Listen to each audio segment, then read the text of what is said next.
Listen, tell me what you guys hear. Listen for these brakes.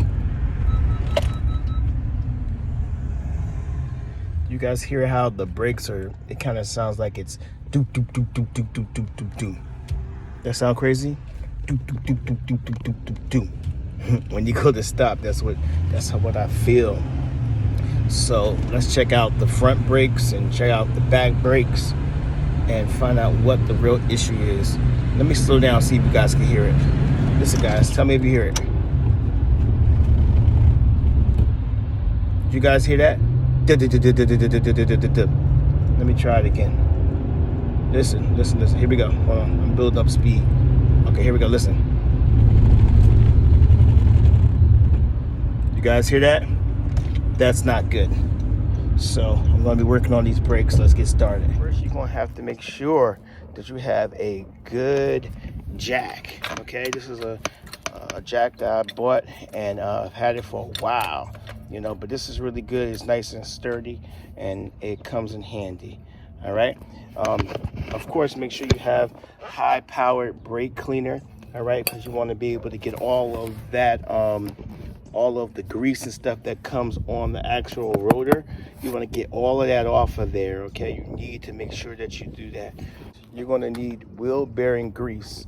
Okay, this is good. This will help you to take care of the bearings and make sure they're greased down before you put them back on. And of course, you're going to need your brake pads. Got to have the brake pads. All right. So believe it or not, the brake pads, the rotors, and brake cleaner. All right. I basically paid about $180. Which is not bad, and I'm going to do all the labor and everything myself, so I won't have to worry about paying anybody another $200 or plus to do the rear brakes. So let's go ahead and get started. So in order to change this, you need an impact driver in order to go right here. Right, the impact driver would fit inside here like almost like a screwdriver, but way more heavier, and it's something that you'd be able to bang like almost like a mallet against it, and it would, as you're banging forward, impact would turn it to the left. So because I went looking everywhere and couldn't find one today, what I'm basically going to do is I'm going to take my drill bit, drill a hole right through the middle here until I can grip it. Once I'm able to grip it, I'm just going to pull it right out. So that's another way to save yourself some money, because the impact driver, the handheld impact driver, can run you, you know, anywhere between $12 and almost $40. So let's see if this works. Let's give it a try. So as you can see, I was successful being able to get that screw out of here. Okay, you have to make sure you get that out. Next up, we have to loosen this 12mm bolt right here. Okay, that's holding the pistols in place. Remove this 12mm bolt and this one down here. There's two of them. All right, let's go ahead and do that. Can you guys see that? I hope. One thing I just realized was just driving me crazy is that when you are unscrewing this 12mm, and this 12mm right here, it's not the normal saying. You know how you say lefty tighty, lefty loosey, righty tighty? Well, with this situation, let me see here, it has to go right. So you're actually unscrewing it, turning right. So I guess that could be lefty tighty. I guess that could be lefty loosey, righty tighty, depending on which angle you're actually looking at. From this angle here would be right, but I guess if you turn it around completely here, it would be left. So I guess that is correct. Okay guys, I just wanted to mention that to you guys so you don't get confused. Okay, when you're unscrewing these, turn this to the right. All right, good. What I just did was, and I thought I was recording, but I guess I wasn't for you guys. This bolt here is another 12mm bolt. Okay, it was connected to this brake line right here. This is the brake line that goes all the way to the front of your car.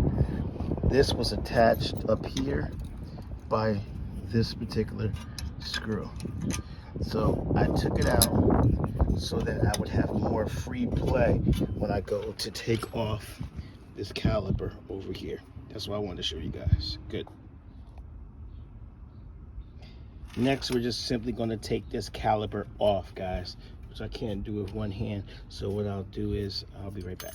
Now that I was able to get this off, right, now I'm simply, if you look here, see it like a little cross inside here. It's like a little cross in there. I have to turn this until it's flat. It has to be flat again. All right, I have to turn this to the right until it fits flat inside here. So what I'm going to use is flathead. Well, this one's kind of bent, but I'm going to get a flathead and simply, let's see if I can do this and hold the camera at the same time. I don't think so, but let's see. Nope, can't hold the camera at the same time. I don't think so. But the bottom line is,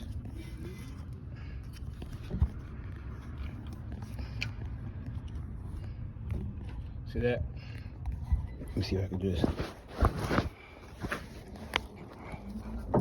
If I can put this in between here, I'll be able to turn it. And it's pretty simple. You just turn it until you get it nice and flat. Let me get back to you guys because I can't seem to do it like this. I'll show you. You just compare it to how it is now to when it's done. Next thing we have to do is remove these two 14mm bolts. Let me see if I can show you here. Here's one right here. Okay, and then there's another one right there. 14mm bolts have to be removed so you can get the rest of this off. Here we go. Quick correction, guys. These bolts back here are not 14. These are actually 17mm bolts back here. So on my 2014 back here, these are 17mm bolts. Just wanted to make that correction. So I took this off, guys. Let's see if I can clear this out the way. I took this off, and now we can take off these old brake pads in here. Sometimes they come right off. Sometimes you just gotta work a little harder. Let me see if I got something here. Let's see if I can just. It doesn't matter because we're going to replace them. Oh yeah, look at this old stuff. Yeah, you see how flat this pad is right here? Right, this is extremely flat. This piece here is on here so that when this pad goes flat enough, it'll start to make sounds and you'll know that this needs to be replaced. So truly this needs to be replaced right away, and we're going to do that. Let's take a look at the other one, see how it's just falling apart. Yeah, wish I can show you guys the old one so you can compare the two. We'll see what happens. All right, good. All right, so once we've gotten everything off of there, the pad's off completely, now we can go ahead and take this old rotor off. And if it doesn't just come off easy, you just have to take a hammer or something and just hit it a couple times. And as you can see, it comes loose just like that. And I wish I could do this and hold the camera at the same time, but I can't. So I'll be right back. So that's what it looked like when you take the rotor completely off. All right, so now we're going to go ahead and put the new rotor back on. But you know what, before that, I want to show you guys the new rotor versus the old rotor real fast. Just wanted to show you the difference between the old pads and the new ones. Okay, so as you can see, the new one here, this already has a little piece on here. This is actually missing it. It already came off, right? But when you turn it around, all right, let me see if I do this, you can tell the difference.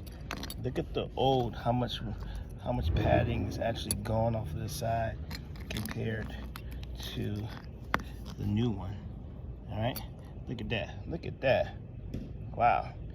So there's a reason why the old one was squeaking so much. All right, look at how much padding is on this new one here. All right, compared to this old one here. All right, Let's do the same thing with this one here. It's just falling apart. But if you turn to the side here, see that? Little to no padding. That's where all your squeaking is coming from, compared to the new one, which has a whole lot of padding. All right, let's go ahead and look over here. All right, this is all warped up, cracked up, and as you can see all these these little spinning lines in here. That's from applying the brake. All right, and after a while, this gets all warped, and you can't use it anymore. Compared to the new one here, which is still coated. All right, as you can see, it's not warped up. It's ready to go. Let's put this on. Sometimes these rotors come with extra gook that's around in here. You want to have this here, which is M3 high-powered brake cleaner, just to make sure you get all of that grease and stuff off of there. Spray it real fast and just wipe it down. Just wipe it down, very simple. You don't want any of that on there. And we do the same thing on this side as well. Very simple. Right, just where the brake will be exposed at. Very simple. Now you can go ahead and put your little screws back in. I had one screw that was right here. All right, you can put that screw back in if you still have it. If not, it's still okay, because once you put everything on here, it's going to stay anyway. What I want to point out to you guys, I've taken off the brakes. I've taken off the brake. All right, now next thing we need to do is take off the hardware clips. So these clips right here, these clips come off. All right, so we're gonna go ahead. You can use a flathead, okay, and it should come off pretty easy, just like that. They come off. You want to replace these, because when you buy your brake pads, it always comes with new ones. Okay, so that's the old one. Let me show you what the new one actually looks like. The new one would look like this, and as you can see the difference, this is all rusted up. All right, and you don't want to have all this rust on your brake pads. This is the new one here. All right, now you do the same thing for the other one. Take the other one, the old one, off, and where did it go? It slid right off. Almost lost it. It's so rusty, I almost lost it. All right, so you want to put these to the side for now. Next thing you want to do is, see these here? All right, this here needs to come out, and there's one here and the one here, they're going to come out completely, and we're going to re-grease them. All right, make sure you do them one at a time, please, one at a time, and there's a reason why I say that.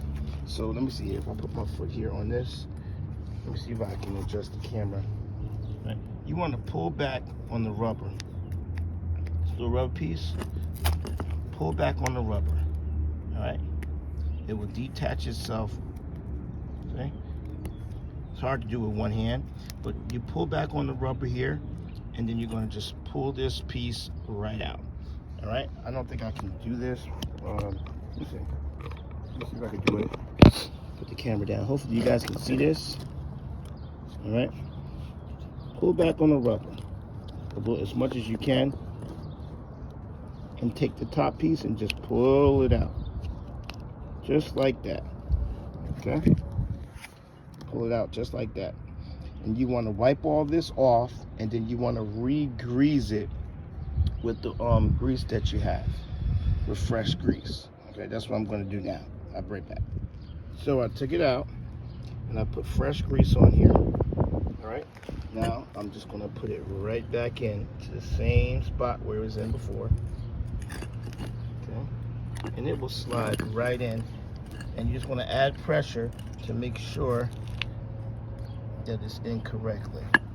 Okay, and that's very simple. That's how it is. And then you just do the same thing for the other side. Okay, now we come over here. Let's see if I can put this down and show you guys. Hope you guys can see this, I hope.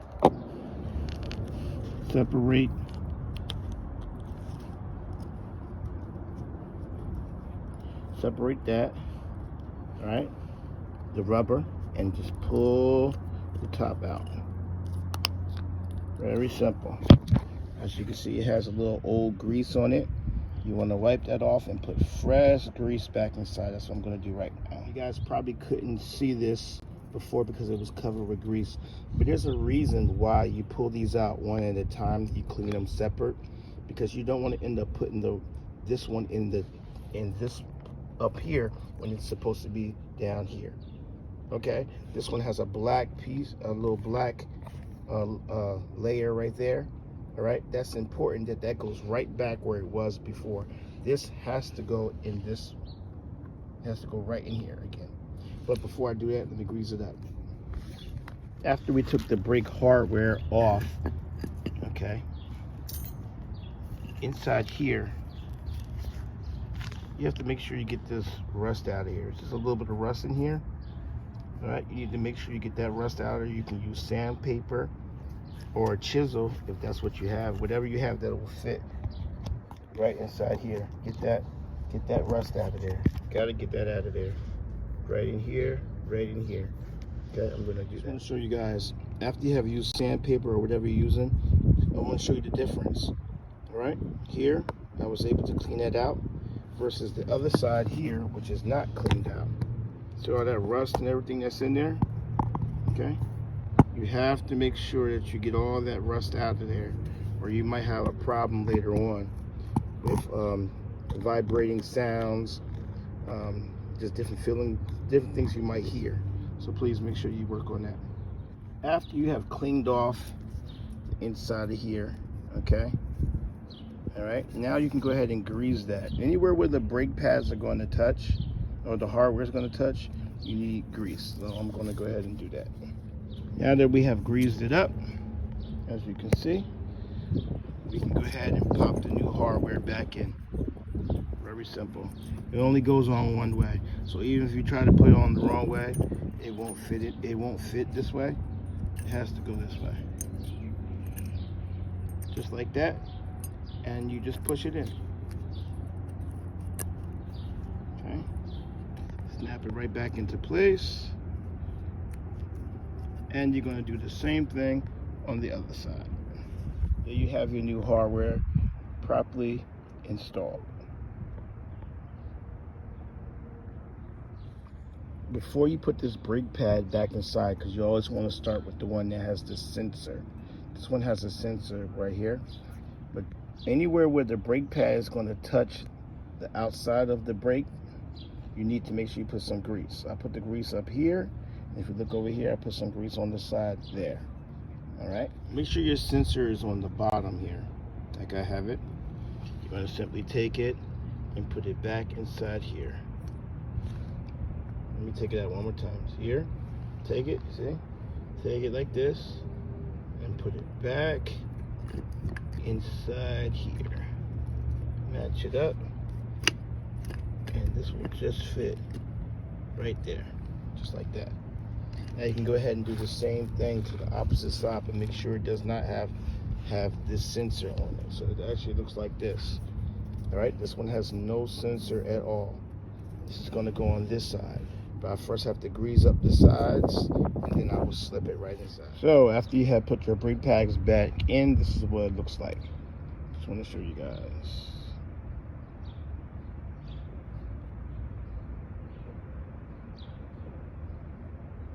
Now this is officially ready to go back on the rotor.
Not sure if you guys can see this, but these 17-inch bolts, I have to make sure I put it back all in place.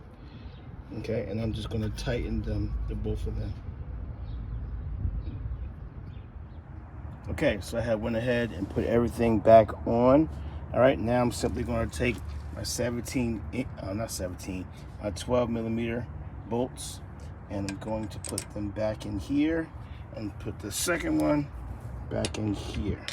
All right, now make sure everything lines up, because sometimes these things are not lined up correctly. Make sure it's lined up before you screw everything in.